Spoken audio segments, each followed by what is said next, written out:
Muchas bendiciones, queridos hermanos. Vamos a comenzar la unidad número 8 que tenemos que tratar nosotros en este día acerca de la profecía de Isaías. Perdón, la profecía de Sofonías.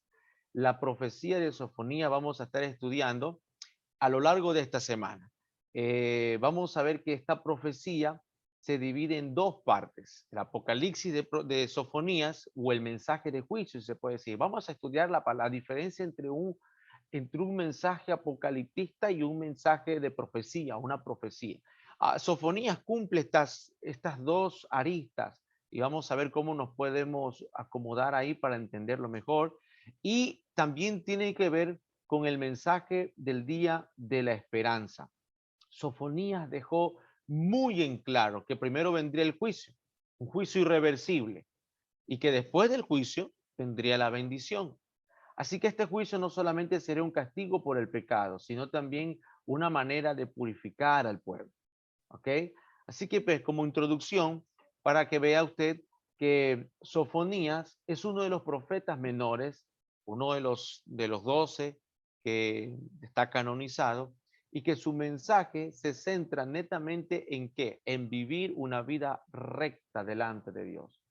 O sea, leyendo todos los tres capítulos del libro de Sofonía, nos vamos a encontrar quizás que hay mucha palabra negativa o enjuiciante, pero detrás de esa palabra negativa, el mensaje que Dios quería dar o enfocar a través del profeta era que tenemos la urgencia de tener una necesidad de vivir piadosamente para Dios, vivir rectamente delante de Dios. De todos los profetas, quizás este profeta, Sofonías, es quien le dio una descripción más contundente sobre el juicio de Dios. Por eso es que le menciono como un profeta apocaliptista, porque es el que fue más contundente, casi no tiene mucha tregua él eh, en este tema del juicio, pero a la vez destaca la posibilidad de una restauración para aquellos que se arrepienten y se vuelven a la justicia de Dios. Vamos a ver el contexto histórico. Sofonías capítulo 1, el versículo 1 dice que el Señor le dio este mensaje a Sofonías cuando Josías, hijo de Amón, era rey de Judá. Sofonías fue hijo de Cusi, hijo de Gedalías, hijo de Amarías, hijo de Ezequías. Bien, ubicándonos en tiempo y espacio, se dice que Sofonías, pues esta profecía fue dada en el tiempo del rey Josías. El padre del rey Josías era Amón. El abuelo de Josías, o el padre de Amón, era Manasés. En la clase anterior nosotros vimos un poco, le di un panorama de quién era Manasés. Manasés fue uno de los reyes que más gobernó sobre todo el reino de Judá, pero fue uno de los reyes más perversos que todos los que Judá pudo haber tenido. Gobernó más de 50 y tantos de años, o sea, estamos hablando más que David, más que el rey Salomón. David gobernó solo 40, Salomón también gobernó solo 40, pero Manasés gobernó mucho más años. Fue un hombre que llevó al pueblo a pecar en grandes grados de idolatría. Y esa decadencia espiritual de la idolatría hizo que venga una decadencia moral, una decadencia ética o económica y política en todo el estado, si se puede decir. Al final de los días, este hombre tiene un encuentro con Dios. Manasés se arrepiente, busca al Señor, pero ya era muy tarde. Había corrompido a la gran cantidad del pueblo con sus temas de idolatría. ¿Sabe? Por una sola palabra, él introdujo el llamado sincretismo. Entonces hubo una mezcla. Se adoraba a Dios, por decir, los domingos. Y el martes se adoraba a Baal, y el jueves se adoraba a Moloch, y el sábado se adoraba a otro dios. O sea, había un sincretismo. Dios estaba en el mismo nivel que todos. Entonces, se murió este rey. Su hijo Amón siguió la misma línea, aunque el otro se arrepintió. El rey Amón era también un rey malvado y cometió muchos desmanes. De la misma manera siguió con idolatría, las hechicerías y un poco de cosas que, que hicieron pues continuamente corromper al pueblo de Dios. Entonces, esta herencia de maldad explica la idolatría desenfrenada que reinaba cuando Josías heredó el trono en el año 640 antes de Cristo. Así que acuérdese que Josías toma el trono a los 8 años de edad. Y lo primero que hace es, pues, él, el 8 años de edad, es recordar las enseñanzas que su abuelo Manasés, ya arrepentido, le había dado a él. Buscar a Dios. Y lo primero que Josías, el niño Josías, el rey Josías, busca es hacer una reforma. Y todos conocemos la reforma de Josías y el avivamiento que ocurrió en aquella época, especialmente con el encuentro del rollo de la ley perdida. Quiero que note esto. Se perdió un rollo, o perdón, muchos rollos a lo largo de la historia se perdieron, muchos escritos se habían perdido a lo largo de la historia porque hubieron varias transiciones que ocurrieron. En la época, en el conflicto de la división del reino con Roboán y Jeroboam, hubo un conflicto religioso también ahí. Luego en el matrimonio entre el hijo de Acab y Jezabel, la hija de Acab y Jezabel y el hijo de Josafat, también hubo un conflicto ahí. En la época de la anarquía que hubo con Atalía y esas persecuciones, también hubo un conflicto religioso ahí. Entonces, muchos escritos se perdieron y por ende no se promulgaba la palabra completa. Y este es el peligro cuando no tenemos acceso a la palabra completa. Y lo que se había en los templos o en las sinagogas eran puros fragmentos de lo que era la ley, hasta que encuentran un rollo, una porción de un rollo. Parece que encuentran, es una porción del rollo del libro de Deuteronomio. El sacerdote Hilcías lo lleva donde el rey Josías y lo lee. Quiero que lea esa historia, no la voy a leer ahora, pero quiero que la lea, que dice Josías, dice, estamos muertos, no hemos hecho nada de lo que dice la ley. Mire, ellos habían pecado por omisión, no conocían la ley. ¿Cuántas generaciones habrá pasado que no conocían la ley, teniendo ellos los libros, pero estaban perdidos? Estaban perdidos. Cuando le leen la ley a Josías, dice, estamos muertos y empieza el avivamiento de Josías. A ver una reforma, a romper los lugares altos, a quebrar los ídolos y hacer todo lo correcto delante de los ojos del Señor.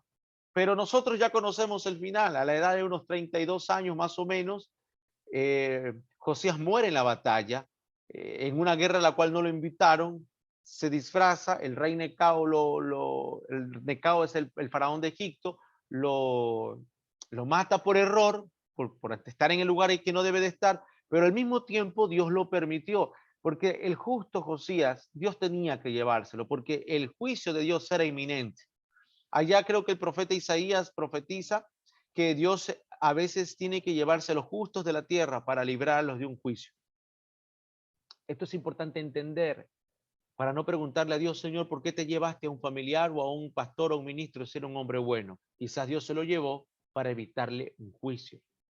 No a él solamente, sino para evitar un juicio que va a venir de pronto a la tierra o a su entorno. Así que Dios tuvo que sacarlo. Yo afirmo de esta manera. Dios tuvo que sacarlo a Josías del mapa porque él no pudo erradicar a toda la idolatría del pueblo de Judá. No lo pudo hacer porque aunque legalmente prohibió la idolatría, no pudo, el pueblo no sacó a los ídolos del corazón. Siempre observaban como una segunda alternativa, si Dios no le respondía rápido, buscar a los dioses paganos.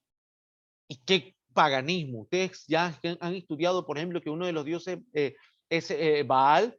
Una de las cosas que le pedían a las mujeres era el ritual de la fertilización, que era que tenían que entregar, si quieren tener hijos, tenían que ir a entregar sus cuerpos de forma gratuita, como a un tipo de prostitución, pero de forma gratuita. Era el ritual de la prostitución.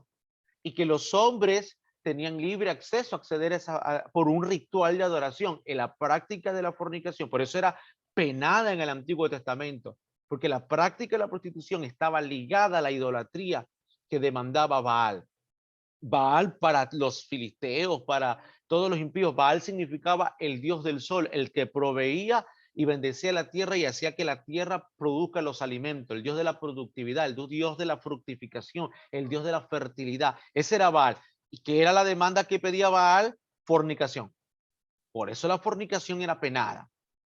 Por eso allá el sacerdote eh, Abiatar, creo que es el sacerdote Abiatar, cuando vio que las mujeres moabitas entraron al campamento y llevaron la prostitución al campamento, o un pueblo de Israel salió de Egipto que no conocían la prostitución, porque en Egipto no se practicaba la prostitución.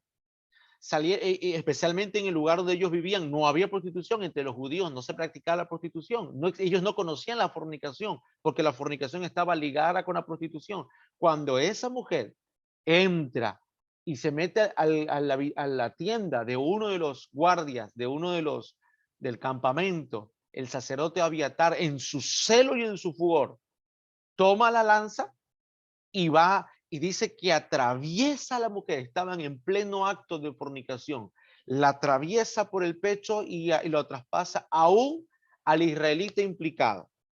Cuando Dios aparece en el campamento, viene una plaga y empieza a matar a todo el mundo.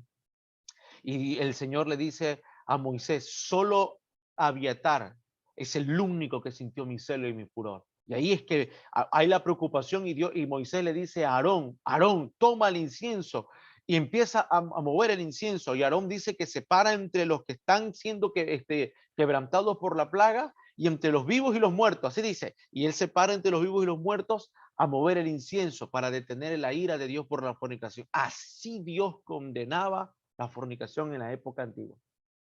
No nos damos cuenta ahora cómo Dios la condena, porque no nos morimos físicamente, pero espiritualmente estamos muertos. Por eso la fornicación es peligrosísima, está conectada con una adoración pagana. Más adelante ya lo aprendimos, lo aprendimos. Entonces, primero. Segundo, es el otro dos dios que adoraban ellos, era este dios, el dios Moloch, el dios de Moloch. Y esto era terrible, pues usted ha leído acerca de esa historia. Tomaban a los niños y los sacrificaban ahí. Moloch tenía la tendencia de que le sacrifiquen el primogénito. Si querías que ocurriera algo, si querías que el cielo respondiera de alguna manera, tenías que sacrificar a los niños. No hay cosa más aberrante para Dios que el infanticidio, el aborto, el maltrato a los menores, el abuso infantil, porque los niños, mire cómo cuando mataron a los niños en Egipto, a todos los niños israelitas, los hebreos, los mataban por miedo a la revuelta. Dios cómo se vengó, porque no se le escapa nada al ojo de Dios. ¿Cómo se vengó el Señor? Vino el día de la oscuridad en el que el espíritu de la muerte se llevó a todos los primogénitos. Y dice que ese día fue un día de gran clamor en toda la tierra, de grito y llanto, porque se murió desde el hijo del faraón hasta el hijo de la criada.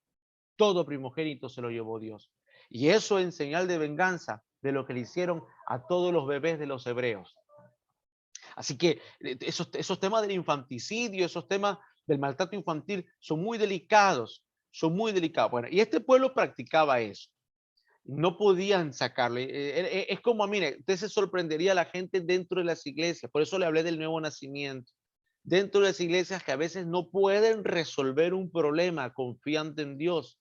Y luego nos enteramos que han ido a donde una bruja, han ido a donde un brujo, un chamán, un curandero, han ido donde algún espiritista que les muestre ciertas cosas o que les haga ciertas curas o ciertas limpias, y parecería que la gente dentro de las iglesias tiene entendimiento, tiene conciencia del bien y el mal, pero realmente cuando a veces Dios no responde porque nos está probando, siempre nos vamos por la segunda opción. O mejor dicho, se van, porque yo no buscaría una segunda opción. El ser humano, digámoslo de esa manera.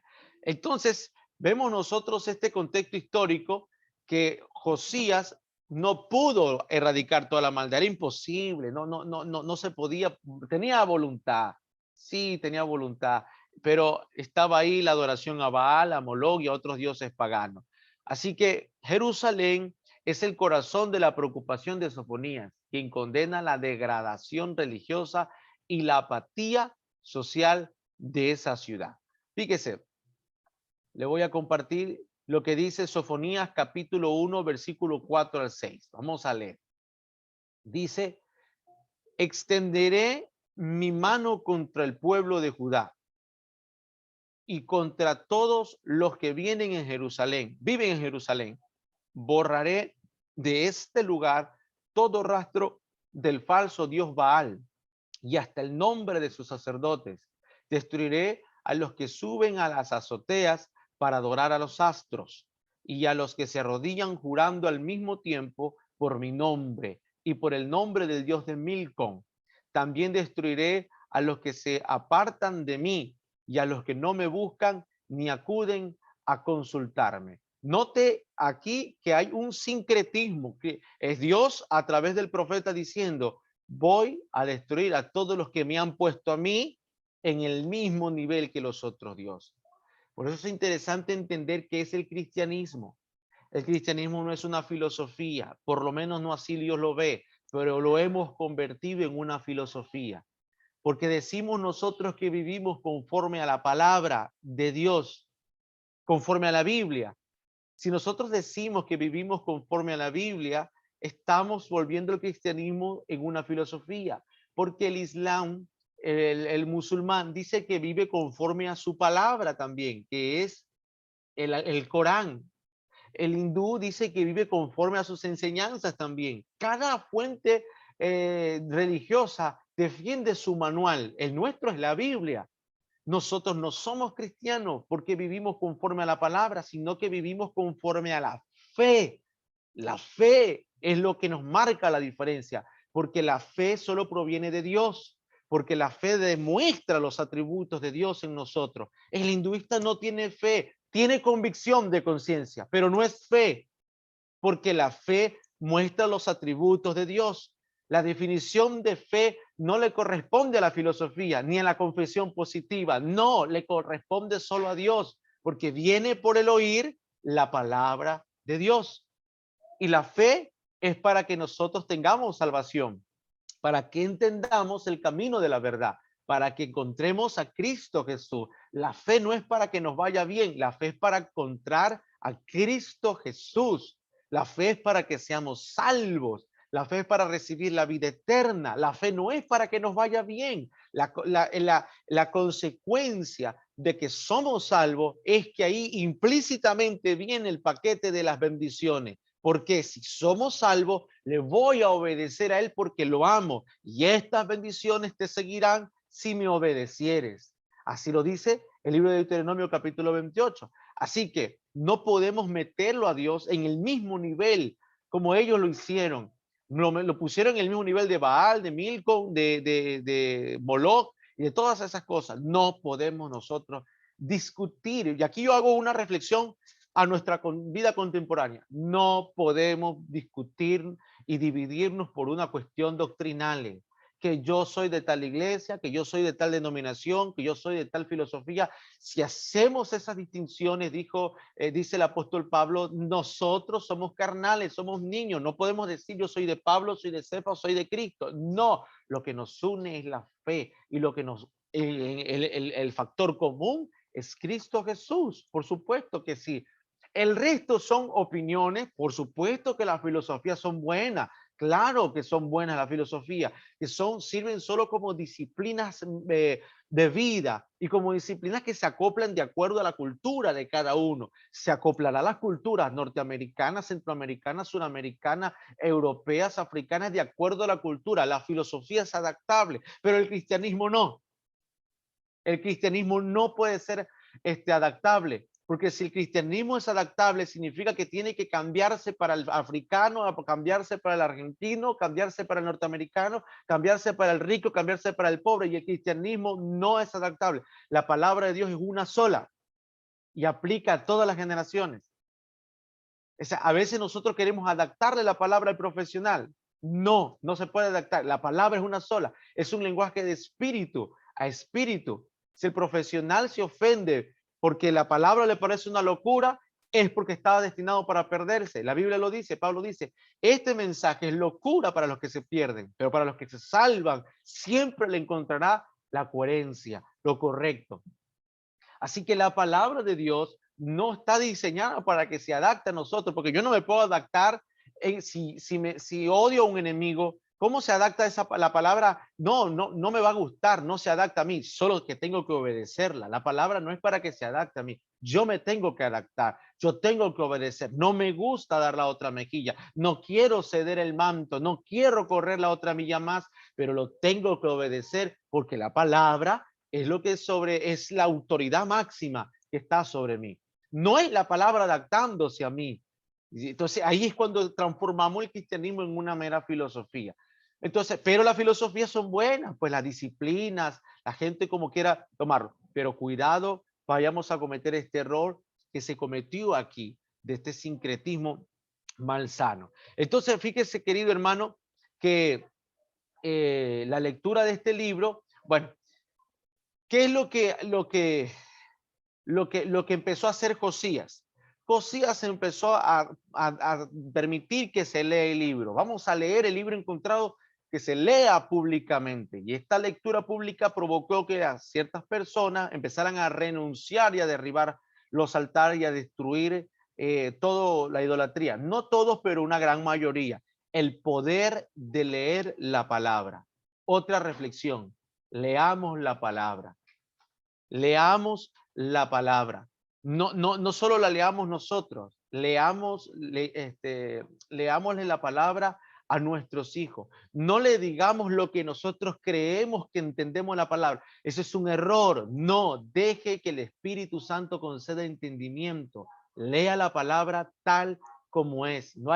Dios no necesita intérpretes, se necesita solo lectores. Por eso él le dice a Moisés, dile al pueblo, que reciten la palabra, que cuenten mis hechos a los niños cuando vayan de camino, cuando estén en la casa, cuando estén comiendo, porque el Espíritu Santo es el que sabe hablar un lenguaje espiritual, de espíritu a espíritu. ¿Ah? Entonces, amado hermano, no podemos, a veces los niños preguntan cosas, no nos pongamos de intérpretes, hay que decir la palabra tal y como. ¿Sabes por qué? Charles Spurgeon decía esto maravilloso, la palabra es como un león, no necesita que la defendamos. Hay que soltarla y el león va a comer lo que tenga que comer. Por eso es importante aprender la palabra. Es importante conocerla tal y como es. Dejar de escuchar un poquito a la gente que opina de la palabra y realmente estudiar la palabra y permitir que el Espíritu Santo nos muestre, nos dé entendimiento. Cada uno recibirá una comprensión de la palabra que necesita comprender. No te puedo imponer mi comprensión, porque estaría yo siendo un absolutista y eso no es lo correcto, sino darte la palabra. Entonces, ¿qué hizo Josías? Dio la palabra. Ahora, mire, lo que dice Segunda de Reyes capítulo 23, verso 5, dice, después quitó de sus puestos a los sacerdotes que los reyes de Judá habían nombrado para que quemaran incienso en los santuarios, en los lugares altos que habían en las ciudades de Judá y en los alrededores de Jerusalén, y a los sacerdotes que quemaban incienso a Baal, al sol, a la luna y a los planetas y a todos los astros del cielo. Note usted que el rey empezó a hacer una, esta parte de la transformación. O sea, no es solamente que el pueblo estaba condicionado a hacer la idolatría. Habían sacerdotes, habían ministros, habían personas que estaban también enseñando que esa era una manera correcta, el sincretismo. Hay que tener mucho cuidado a quien uno le está escuchando. Hay que tener mucho cuidado a quien uno le está prestando oído y corazón a las enseñanzas que habla. Mucho cuidado, porque no sabemos si nos están metiendo sincretismo, no sabemos si nos están cambiando la pura fe o el puro mensaje cristocéntrico en una filosofía, porque hay que saber discernir cuándo nos están enseñando la palabra de Dios o cuándo nos están enseñando el concepto que alguien tiene y usa la palabra de Dios para justificar su ideología. Esa es una cosa muy delicada. Así que, ¿cuál es el mensaje y el propósito de este libro que estamos estudiando? Pues los dos temas que dominan este libro, número uno es la amenaza del juicio inminente y número dos es la esperanza de la liberación final. Hay una esperanza al fin y al cabo y el profeta lo dice. después de una radical, un barrir del juicio de Dios. Los profetas suelen tener una profunda conciencia del dolor, una profunda conciencia así del dolor, de la angustia y difusión presente en la comunidad en la que ellos se sienten agobiados porque están observando el desastre que se les avecina. Sofonías puede contemplar ese desastre y un desastre que con seguridad va a llegar. Mire lo que dice capítulo 1, verso 14 al 16, dice, ya está cerca el gran día del Señor. Ya está cerca, viene deprisa. El estruendo del día del Señor será amargo. Hasta los más valientes gritarán entonces. Será un día de ira, de angustia, de aflicción, de ruina y desolación, de oscuridad y tinieblas, de nublados y sombras profundas. Será un día de trompeta y de clamor contra las ciudades fortificadas y sus altas torres. Qué interesante cómo aquel profeta empieza a observar detenidamente el problema que está ocurriendo. Él ya lo vio. Y la forma en la que el profeta lo ve nos muestra, nos da una señal de apocaliptismo. Es un juicio inminente y no hay solución. Será un día de ira, de angustia, de aflicción. Quiero enseñarle, aparte de la diferencia, aparte de lo que estamos estudiando en el libro, la diferencia entre un profeta apocalíptico, un mensaje, una profecía apocalíptica. A ver, sí, la palabra, una profecía apocalíptica y una profecía pura. ¿Ok?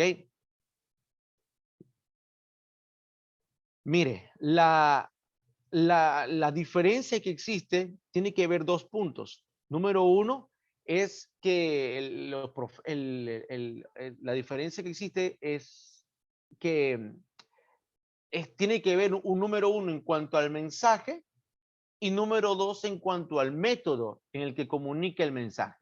Mensaje y método. Entonces, en cuanto al mensaje, el profeta pensaba en términos presentes. Ya su mensaje era a menudo un clamor por la justicia social, como en el caso de Amós, como en el caso de Miqueas, como en el caso de Joel, también era un clamor por la economía, un clamor por la política, ya, y era siempre un llamado a obedecer y servir a Dios en el mundo presente. Mire, para el profeta, este mundo este mundo se tenía que reformar y había que lo que tenía que venir a este mundo en caos era el reino de Dios. Ya, en otras palabras, el profeta estaba expresando que él vivía en la historia, que creía que era en sus acontecimientos en los que se iba a ir desarrollando poco a poco el propósito de Dios. Esto ya nosotros lo estudiamos, estas definiciones, creo que fue en la primera clase, Introducción a los Profetas. Dije que en los profetas consideran que en el curso de la historia se va desarrollando el propósito de Dios. En cierto sentido, un profeta es optimista porque muy seriamente condena las cosas como estaban. Sin embargo, creían que se podía remediar si la gente aceptaba o buscaba la voluntad de Dios. En cambio, para el apocaliptista, el mundo ya no tenía remedio. Ya no había nada más que hacer. Ya ya no creían ninguna reforma, sino en la desaparición de este mundo presente. Contemplaba la creación de un mundo nuevo cuando este ya hubiera sido desechado por la ira vengativa de Dios. Mire, en este sentido, por otro lado, el apocaliptista era pesimista, que no creía que se pudieran sanar las cosas tal como eran. Hasta este punto, Sofonías, en este punto, cree en eso, cree que ya no se pueden sanar las cosas. Viene la ira, viene el día del juicio.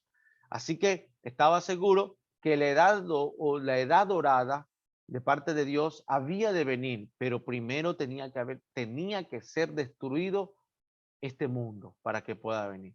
Así que la diferencia tiene que ver, número uno, en el mensaje. El apocaliptista es completamente negativo y el profeta es hasta cierto punto condena lo malo, pero es positivo. Siempre ve lo bueno que va ocurriendo si la gente se arrepiente. Ok, y segundo punto, tiene que ver en la forma de comunicar el mensaje. Para el apocaliptista, el mensaje siempre es escrito. El profeta lo habla.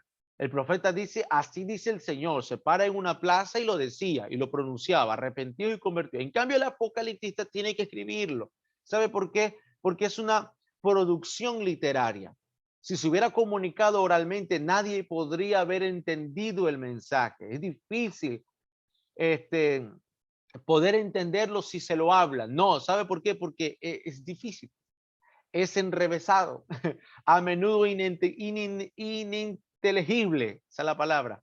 Así que hay que estudiarla, hay que meditarla seriamente antes de poder entenderla.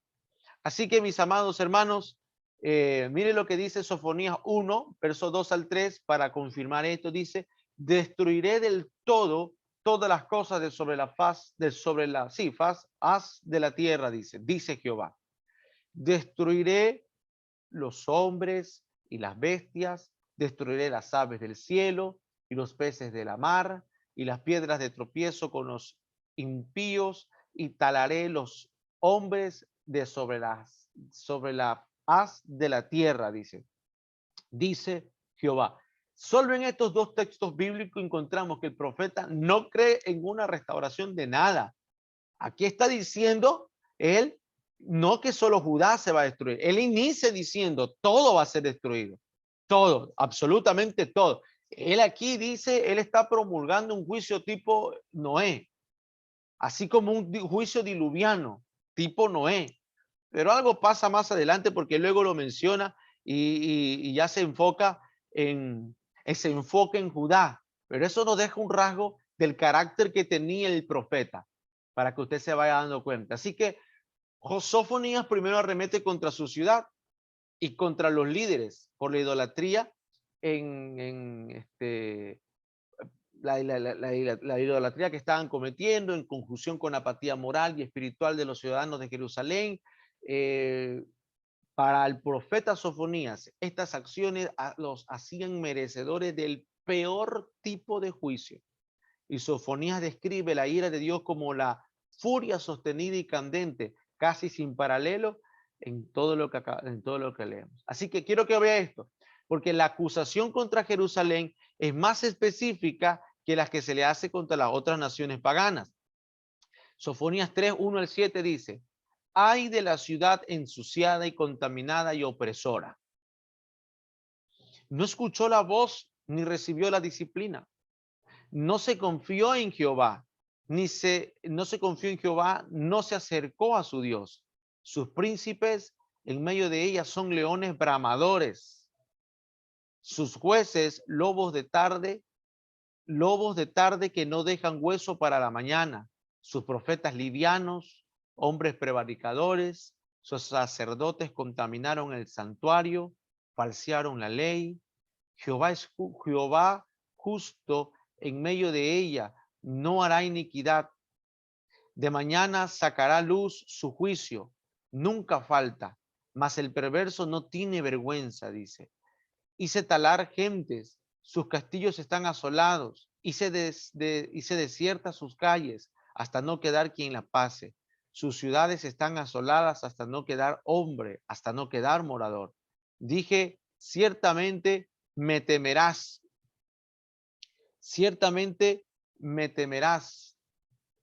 recibirás corrección y no será su habitación destruida por todo aquello sobre lo que los visité, mas ellos se levantaron de mañana y corrompieron todas sus obras.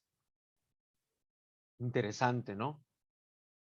Por causa de la avaricia, el vicio, todas las principales vías de comunicación de la instrucción de la voluntad de Dios fueron bloqueadas. ¿Cuáles eran estas vías principales? Los gobernantes, los sacerdotes, los profetas Todos estaban corrompidos. ¿Por qué? Por la avaricia y por el vicio en el que estaban metidos.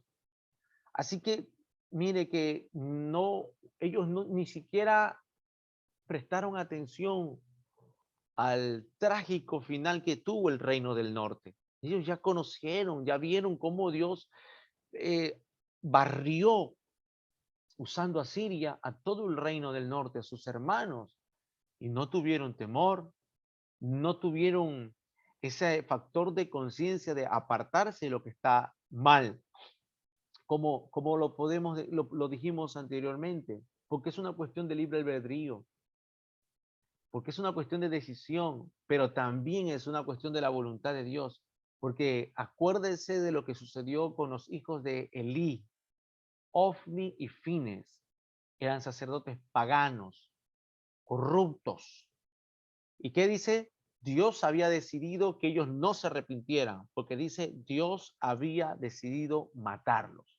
Por eso les digo que la fe proviene de Dios. Porque cuando Dios quiere que el ser humano haga algo, Él le da fe para que lo haga, porque Él pone primero el querer como el hacer. Así que este ejemplo no los hizo reflexionar, el ejemplo de lo que ocurrió en el Reino del Norte, no los hizo reflexionar a ellos, no los hizo frenar la carrera que tenían hacia la autodestrucción de Judá. Mientras Dios más les advertía, con mayor celeridad se precipitaban a la calamidad. Pero hay un antídoto que el Señor siempre da para evitar el juicio eminente de Dios. Quiero que observe el antídoto y lo lea conmigo y esto se lo lleve durante el resto de su vida. Sofonías 2, verso 3. En medio del acalorado juicio que el profeta está dando, él dice, buscad a Jehová todos los humildes. Buscad la tierra. Perdón, buscad a Jehová todos los humildes de la tierra. Buscad que pusiste en obra su juicio, buscad justicia, buscad mansedumbre, quizás seréis guardados en el día del Señor. Oh. Mire, ¿será que se le escapó esto al profeta? ¿Será que esto es un destello de amor, de una caricia divina? Como cuando uno está corrigiendo a los hijos de uno y le dice, eh, dime la verdad, o arrepiéntete y no voy a darte esta disciplina. ¿Será algo así? No quite sus ojos de la pantalla y observe este texto bíblico, ¿sabe? Porque me gusta cómo la Reina Valera, yo sé usar varias versiones para ejemplificar, pero la Reina Valera 1960 usa el verbo buscar en 3 ocasiones. Que dice buscar a Dios, buscar la justicia y buscar la mansedumbre o la humildad. Aplica 3 veces el verbo buscar en 3 cosas necesarias y útiles. Jamás Dios va a desechar a alguien que lo busca. Jamás Dios va a desechar a alguien que busque la justicia. La justicia es vivir correctamente en la tierra. Una persona que los valores de las personas. Vamos a hablar, le voy a poner un ejemplo. ¿Qué valor tiene una persona? Si podemos ponerlo en un número, podríamos decir, pongámosle un valor de un número 1. Un número 1, una persona tiene un valor, el valor ético y el valor moral. Es una persona correcta, una persona justa. 1. Si es una persona inteligente, póngale un 0 al lado. Ya ese hombre o esa mujer vale 10. 10 puntos. Porque es inteligente, tiene valores y tiene inteligencia.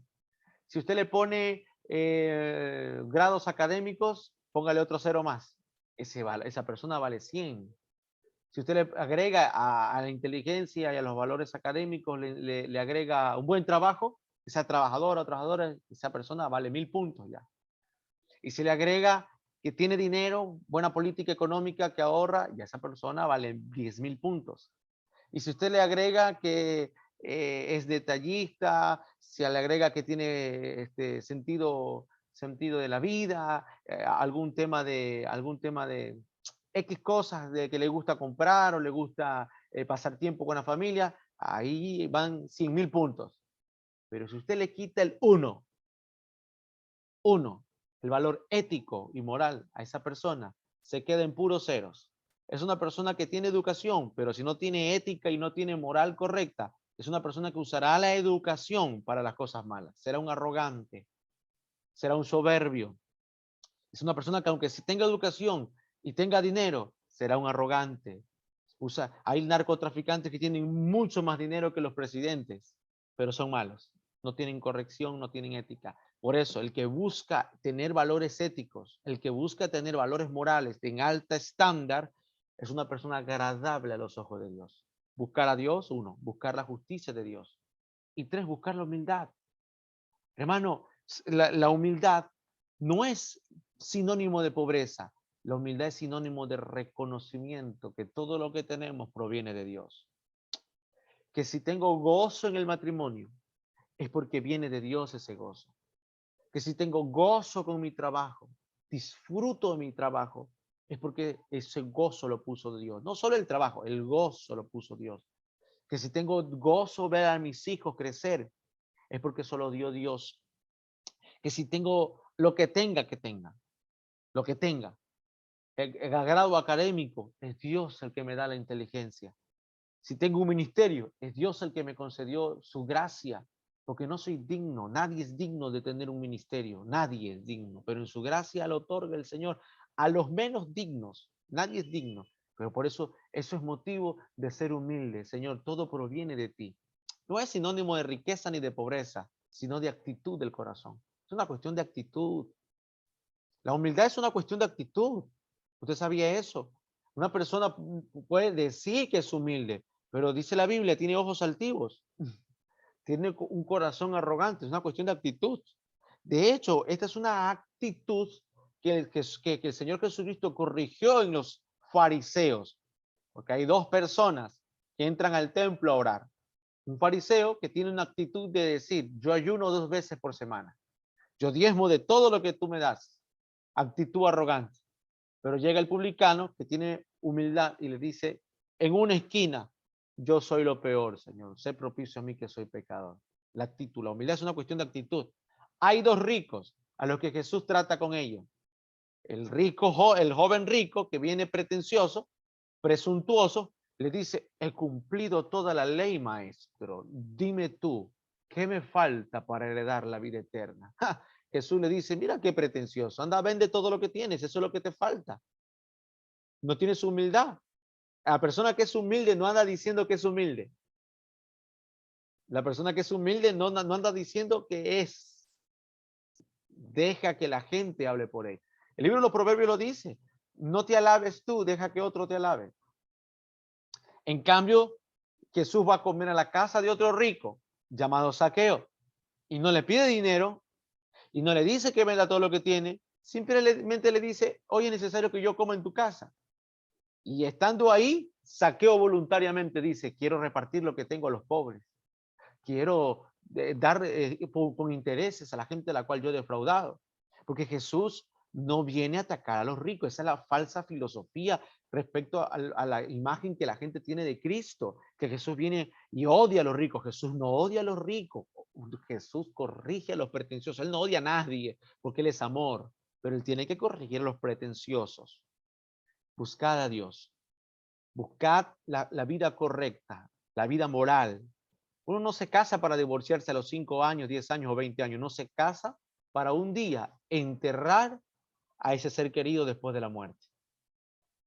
Y eso nos lleva a nosotros a una escuela de cómo ser correcto, cómo ser un buen esposo, una buena esposa, un buen padre. Eso me lleva a mí a tener la humildad de asistir a escuela para padres, de asistir a escuela para matrimonio. Eso me lleva a mí a tener la humildad de que si algo no está bien, tengo que buscar terapia, terapia familiar, terapia matrimonial. Porque orar y decir, Señor, todo lo pongo en tus manos, pero no ver, no autoevaluarme y no ver los errores que yo estoy cometiendo, es como solo tapar, de poner debajo de la alfombra la basura y no echarla verdaderamente a la calle. Es tener la humildad de ir a terapia familiar. Si en tu iglesia hay terapia familiar, ir a terapia familiar. Si no, buscar a un psicólogo en terapia familiar y que te enseñe y te ayude a ver tus sesgos, tus puntos altos, tus puntos, pero el asunto es vivir una vida correcta. Un matrimonio está toda la vida.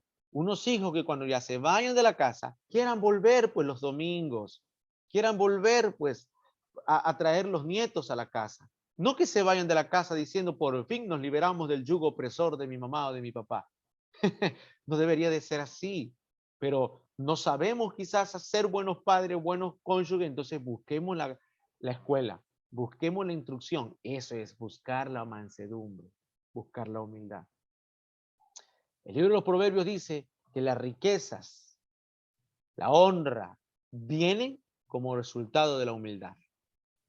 Así que aquí está la palabra clave. Sofonías dice, quizás haciendo esto, el enojo de Dios se calme. Quizás haciendo esto, pasamos por alto, podemos ser librados, puede Dios hacerse de la vista gorda. O quizás el juicio de Dios así, nos haga invisible, quizás se cumple lo que dice el Salmo 90. Caerán a tu diestra 1000 y a tu izquierda 10.000. Serás librado del lazo del cazador y de la peste destructora.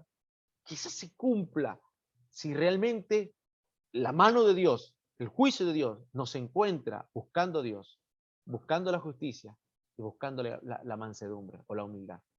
Lléveselo eso en su corazón como reflexión. Sigamos entonces, dice Sofonías, porque también Dios responde. Si se le va a buscar, Él va a responder. Si vamos a ser humildes, Él va a responder. Él dice, he oído las afrentas de Moab.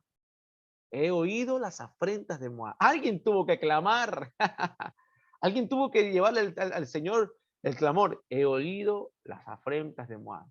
Y los denuestos de los hijos de Amón, dice. ¿Ah? Con que deshonraron a mi pueblo y se engrandecieron sobre su término. Por tanto, vivo yo, dice Jehová de los ejércitos, Dios de Israel, que Moab será como Sodoma, y los hijos de Amón como Gomorra, campo de ortigas y mina de sal, y asolamiento perpetuo. El resto de mi pueblo los saqueará, y el resto de mi gente los heredará.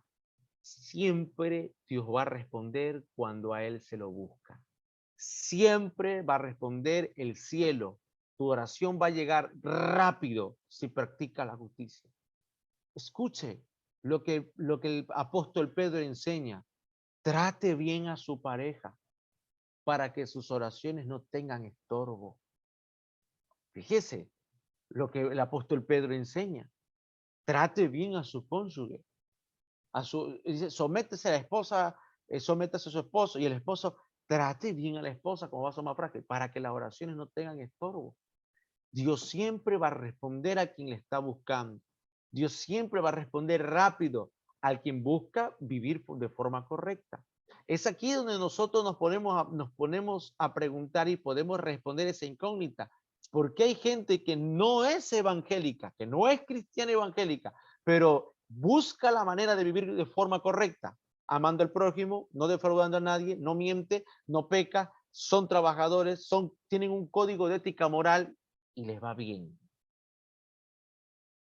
Y usted dice, ¿cómo les puede ir bien? O de otras religiones, dice, pero son católicos. Y uno quiere convertirlo, dice, ven, conviértete al Señor. Ellos ya están convertidos porque buscan la justicia. Solo que no están en la misma iglesia que nosotros, pero ya están convertidos. Porque a veces nosotros que entendemos mal este tema de la conversión, ¿los convertimos a Dios o los convertimos a nuestra denominación religiosa? Porque si está buscando la justicia, está buscando a Dios, ¿qué importa en qué denominación religiosa está? Esto es lo que dice, lo que Dios demanda en el ser humano. Buscarlo a Él, buscar la justicia y el cielo responde. Interesante. ¿Cuál es el propósito del juicio? Volviéndose de la ira, el profeta, a la restauración, el profeta deja claro que el juicio de Dios no es solo punitivo, o sea, no es un castigo final, no, sino que además es un juicio correctivo. Cuando las naciones hayan recibido el castigo, invocarán al Señor con pureza de labios y lo servirán con cordialidad. Miren lo que dice Sofonías 3, 8 al 10. Por lo tanto, espérenme hasta el día, a ver, dice, espérenme hasta el día en que me levante para juzgarlos, porque he decidido reunir a las naciones y juntar los reinos para derramar sobre ellos todo mi enojo y el ardor de mi ira. El fuego de mi celo consumirá toda la tierra. Cuando llegue el momento, devolveré a los pueblos la pureza de labios, para que todos invoquen mi nombre y me sirvan con espíritu unánime. De allende los ríos de Etiopía, mi pueblo esparcido vendrá a adorarme y me traerá ofrendas. Note esto, pureza de labios. El juicio de Dios era inminente para la gente mala, pero ahí vino el destello de luz, de esperanza. Los humildes, los que lo buscan a Dios, los que buscan la justicia, los que buscan una humildad, dice, si esta gente lo hizo, por eso viene la palabra, porque Dios tiene fe. Él es el primero que tiene fe en nosotros, tiene fe de que lo hayan escuchado. Dice, habré purificado vuestros labios. ¿Cómo mis labios? Del sincretismo religioso, de ese sincretismo que tenían ellos, que en su boca estaba el Dios Elohim, el Todopoderoso, Jehová, el Señor, Yahvé o Yahvé, el Todopoderoso. En la misma boca estaba Moloch, en la misma boca estaba Baal. Te voy a purificar los labios. Eso fue lo que vio el profeta Isaías. Ay de mí que soy hombre muerto, porque soy un hombre de labios inmundos y habito en pueblo de labios inmundos. Pureza de labios. De una boca no puede salir dos fuentes, agua dulce o agua salada, la bendición y la maldición. Lo dice Santiago. No puede salir dos fuentes de una misma apertura de tu boca. O sale la palabra de bendición o sale la palabra de maldición. No podemos tener nombre de que vivimos estando muertos. No podemos ni ser tibios ni fríos. Perdón, no podemos ser sí, ni tibios ni fríos.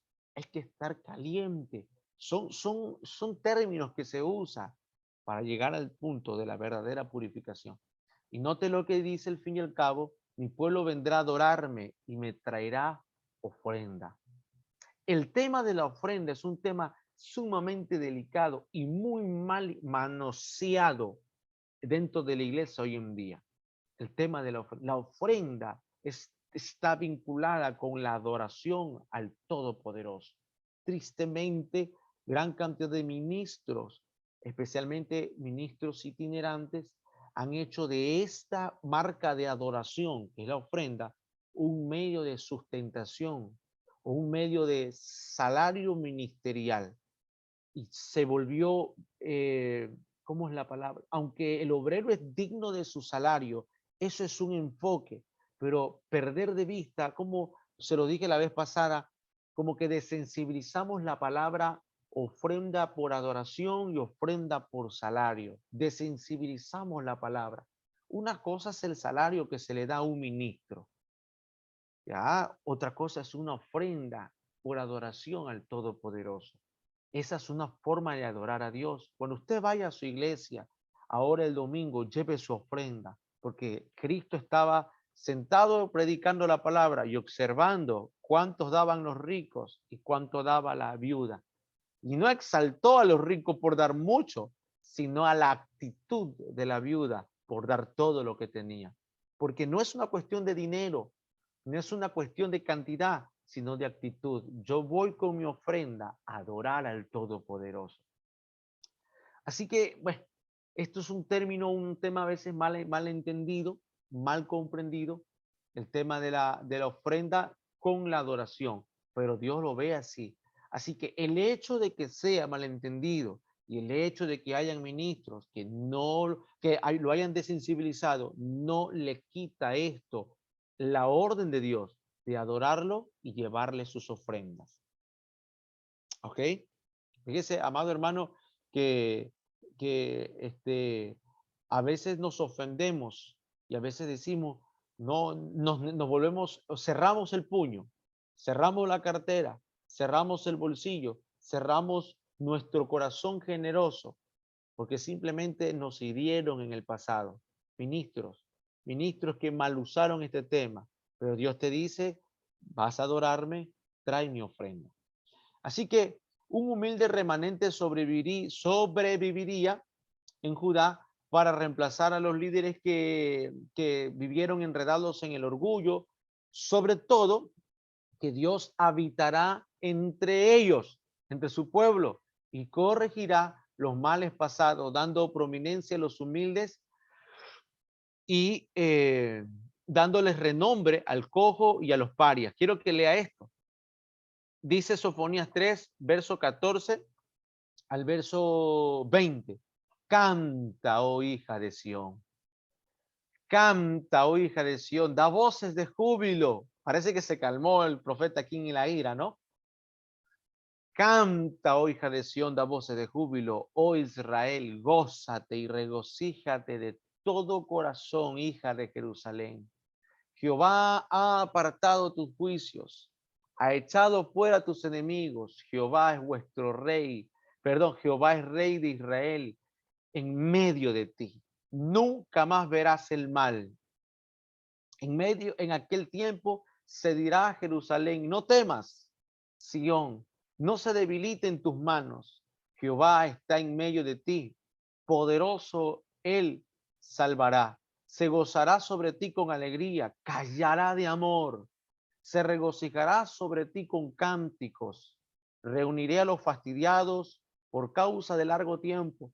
Tuyos fueron, para quienes el oprobio de ella era una carga. He aquí, en aquel tiempo yo apremiaré a todos sus opresores y salvaré al que cojea y recogeré la descarriada y os pondré por alabanza y por renombre en toda la tierra. En aquel tiempo yo os traeré, en aquel tiempo os reuniré yo, pues os pondré para renombre y para alabanza entre todos los pueblos de la tierra, cuando levante de vuestro cautiverio delante de vuestros ojos, dice Jehová de los ejércitos. ¡Wow! ¡Qué cosa más tremenda! Fíjese, amado hermano, que este termina diciendo un mensaje de esperanza que se usa ya en la era cristiana, porque para nosotros Cristo es el cumplimiento de esta profecía. Jehová está en medio de ti, poderoso Él salvará. Ahora Cristo está en nosotros y Él es nuestra esperanza de gloria. Él prometió que estará con nosotros todos los días hasta el fin del mundo. No, ¿dónde tenemos que ir a buscarlo a Cristo? ¿Al cielo? No, dijo Pablo. ¿A la tierra? Tampoco. ¿A debajo de la tierra? No. ¿A lo profundo del mar? No, dice. ¿Dónde está esta salvación? Cerca de ti, en tu corazón y en tu boca, está la palabra de fe, la palabra de vida. Es decir, que Cristo se hizo carne y viene a cumplir esta palabra. Jehová está en medio de ti, poderoso Él salvará, ahora estando en nuestros corazones. Tristemente los judíos no han podido entender esta expresión bíblica. Para ellos todavía siguen esperando al Jehová que esté en medio de ellos o al Señor que esté en medio de ellos. Todavía ellos están esperando el cumplimiento de esta profecía. Por eso cuando Cristo vino, a Él lo crucifican, porque Él dijo, yo soy el cumplimiento de la profecía. Todos los profetas de mí hablaron. En Cristo se cumplió la ley y todos los profetas, ya se cumplió, ya está, este es el texto sagrado que se cumple en ellos, pero ellos no lo entendieron, porque ellos esperaban a un rey físico que llegase a gobernarlos físicamente. No es así. Él llegó a traer un reino espiritual. Si nosotros estudiamos a Japón después de la Segunda Guerra Mundial, usted se va a dar cuenta que Japón, la historia de ellos antes de la Segunda Guerra Mundial, ellos andaban conquistando China, conquistando Taiwán, conquistando Corea. Era un ejército que les gustaba conquistar, amedrentar, soyugar 30 años, 20 años con sus políticas imperialistas. Pero después de que cayeron en la devastación por culpa de las 2 bombas nucleares o atómicas en Hiroshima y Nagasaki, ellos dijeron no más, cambio de mentalidad. Y ellos hoy en día son una potencia mundial en tema de tecnología, en tema de educación, cultura, disciplina, pero ya no en tema militar, porque cambiaron. Si una ideología, una filosofía se metió en la mente de ellos y cambió a toda una nación, eso era lo que quería decir Dios a través de Sofonía. Viene mi hijo, viene el verbo hecho carne. Y a partir de ese concepto y ese espíritu viviendo en ellos, voy a cambiar el rumbo de la nación. Hasta cierto punto Israel es la punta de lanza hasta el día de hoy. Punta de lanza en bioquímica, punta de lanza en materia económica, punta de lanza en materia, ¿cómo se llama?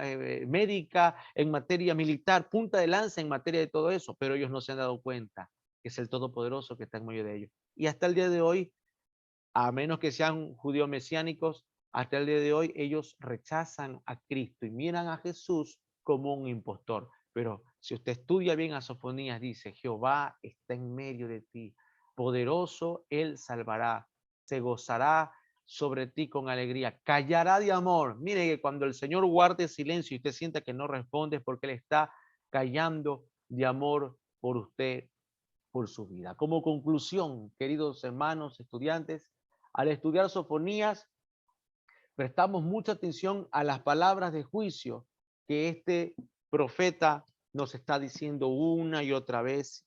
Observamos la palabra de juicio.